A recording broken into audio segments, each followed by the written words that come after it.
Fala, meus amigos, tudo beleza? Tudo tranquilo com vocês? Vamos lá hoje, mais uma partida do Campeonato Santareno de Xadrez Clássico aqui da cidade de Santarém, do oeste do Pará. Dessa vez você vai acompanhar a mesa um da rodada 3, que foi jogada entre esses dois participantes aí. De brancas estava Leon Dinei Almeida com 1.800 de rede e Gilmar Silva com 1.865 jogando de negras. E aí, sem mais delongas, vamos para a partida. E Leon Dinei começou sua partida com peão E4. E nós iremos acompanhar agora uma Caro-Kann com uma variante aqui, talvez pouco conhecida pelos jogadores do Rock Maior. Não, claro, pelo jogador que estava jogando com ela, que é o Gilmar, considerado uma lenda daqui do xadrez santareno. Tenho certeza que ele já tinha conhecimento desta variante, que foi jogada com peão D3, peão D5 agora, né? Ofertando trocas. Porém, o Leão Dinei veio com o gambito jogando o cavalo em F3. Depois veio o peão toma em E4 e aqui veio cavalo em G5. Aqui é considerado uma imprecisão, né, por alguns programas, mas aqui, querendo ou não, é teórico, né? Em algum momento esse peão vai ser recuperado. As máquinas ainda indicam que o melhor a ser feito é tomar ainda esse peão e deixar trocar as damas, seguido de cavalo em F6 pelas negras, cavalo D2, cavalo de F em D2. Então, depois de cavalo G5, foi jogado cavalo F6 e bispo E3 pelo jogador das brancas, Leon Dinei, o que é considerado ainda uma imprecisão pelas máquinas, né? Aqui o que eles considerariam correto seria jogar cavalo toma em E4 e uma das sequências possíveis seria jogar cavalo de bem D7, depois cavalo de bem C3, peão em E5, peão D4, cavalo toma E4, cavalo toma E4, cavalo F6, cavalo toma F6, cheque, dama F6 com o jogo igualado.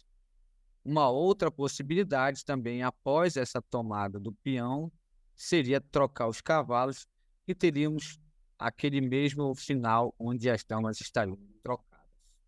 Então, depois de bispo E3, jogador de negras veio mostrando que queria atacar nessa partida, jogando bispo E4.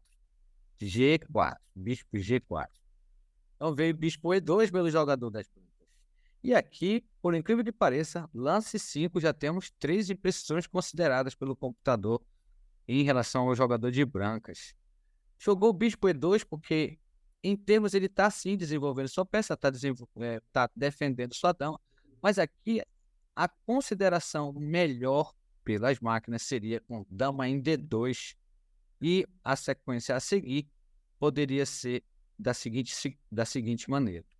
Peão toma em D3, bispo toma D3, bispo H5, peão H3, já trazendo um reforço para a casa de G4, bispo G6, e aqui troca bispo de G6, os bispos em casa clara.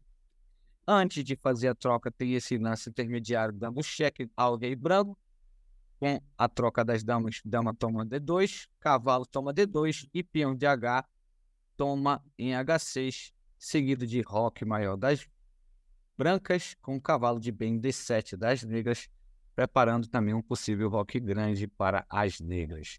E aqui o jogo estaria ainda um tanto quanto igualado.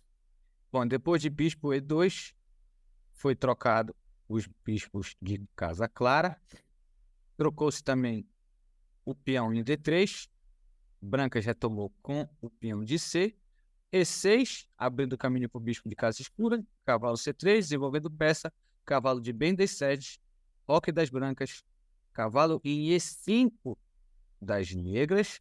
Isso é considerado uma imprecisão, é que ele poderia estar ainda desenvolvendo melhor o seu jogo com o bispo E7. Esse lance de cavalo em E5, ele está trazendo um duplo ataque à casa de D3, porém tem defesas fáceis, né, para as brancas, como estão indicando as nossas setas, pode ser a torre de F ou a torre de A indo para a casa de D1, que está tudo defendido.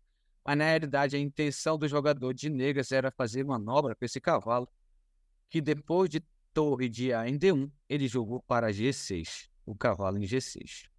E aqui veio cavalo de C em E4, jogado pelas brancas, com a ideia, né, que se o jogador de negras trocasse diretamente, o jogador de brancas poderia organizar um ataque para cima da dama descoberto. Claro que teria saída, né, mas seria algo onde o jogador das negras estaria com um tempo pelo fato do ataque das negras, ou das brancas.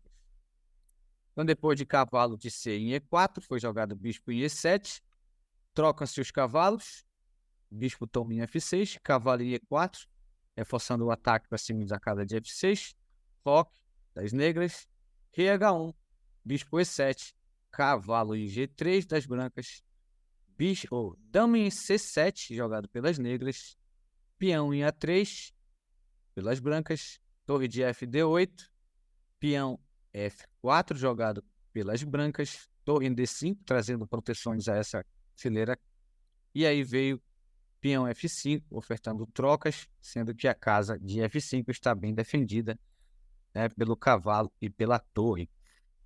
Então, houve sim essa troca, peão toma peão em F5 e a torre tomou peão de F5, e aqui o jogador de negras dobrou as torres na coluna D.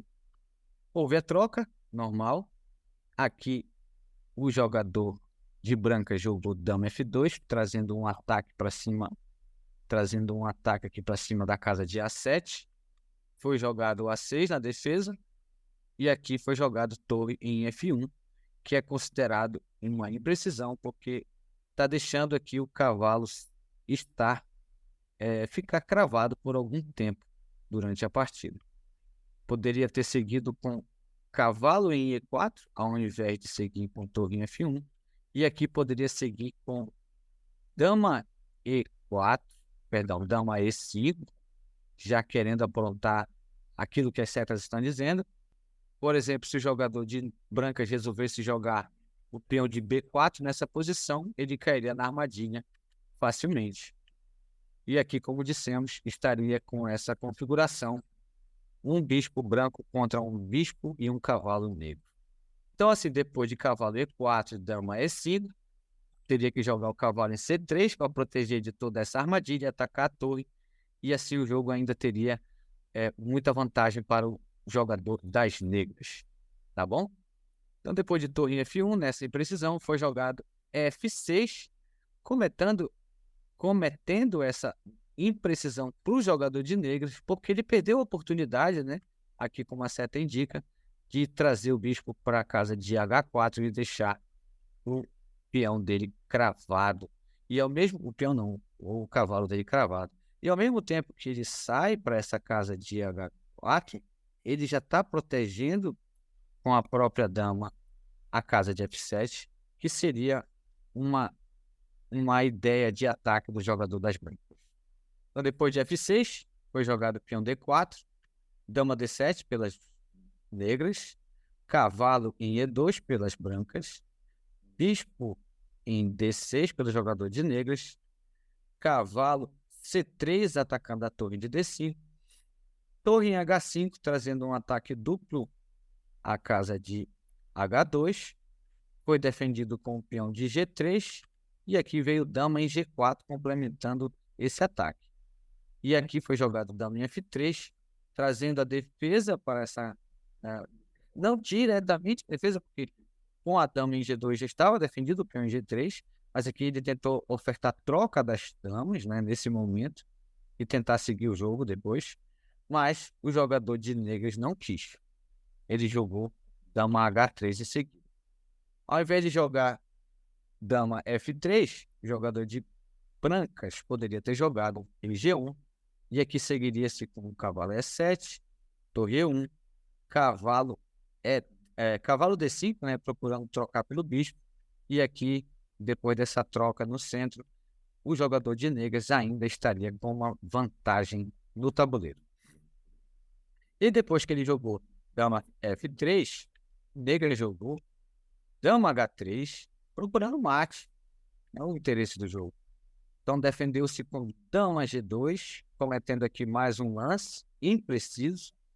A melhor opção para a defesa dessa casa seria com bispo em G1, e poderia se seguir ainda com a tomada do peão em G3, porém depois de cavalo E4, bispo C7, cavalo C5 pelas brancas, peão B6 atacando esse cavalo, entregando o peão de A, bispo em D6, e aqui negras ainda estariam muito melhores na partida.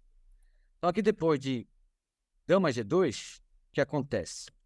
Há a troca desse peão e a troca das damas. Bispo captura G3, o bispo está em termos protegido, porque não pode ser tomado, que o rei adversário vai ficar em xeque, então tem que jogar rei G2, bispo volta para C7, ficando em segurança, peão em H3, já trazendo ali a dificuldade, porque se mexe qualquer outra peça, esse peão poderia estar caindo, ou até se tira o bispo para fazer a defesa, depois poderia vir o que veio em seguida, que foi o cheque do cavalo, né? E isso daqui estaria trazendo mais problemas ao jogador. Mas foi jogado peão em H3, o cavalo veio dando cheque de uma maneira ou de outra, rei F2 e cavalo F5 atacando o bispo e atacando a casa de G3. Porém, depois que o jogador jogou torre em E1 e ele viu que tomou um cheque de bispo, que a sua torre estaria caindo, ele desistiu da partida. Então aqui nós tivemos mais uma vitória do jogador de negras, jogador Gilmar Silva, contra o Leondinei. E os dois também são jogadores de Carocão. Lembro que nesse torneio mesmo, eu enfrentei o Leondinei na primeira rodada e ele jogou uma Carocã e acabou me vencendo. Até o momento é a única derrota que eu estou tendo no torneio.